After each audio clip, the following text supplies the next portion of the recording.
Hello and welcome to Technical Tip Tuesday. Your tip today is how has your approach to Xactimate evolved with new technology? Xactimate stayed largely the same over the years. There's incremental improvements. Absolutely. It's a very useful tool for estimating. It's not just the one we have to use. It is a great tool that we use day in and day out. So really the systems and how they've evolved over time for to write the estimates has really been about supporting documentation, I think.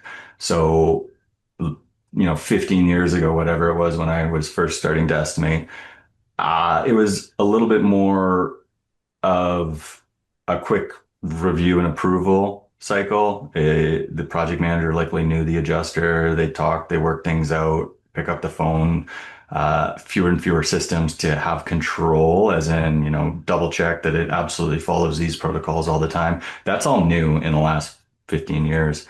So to be able to support and prove that you did things all the time, be it again through 360 imagery, photos, documentation, whatever it may be. Those are huge steps. And then the review process, peer reviews, and using tools like Xactimate to quickly look at it. That's some of the big ones for sure.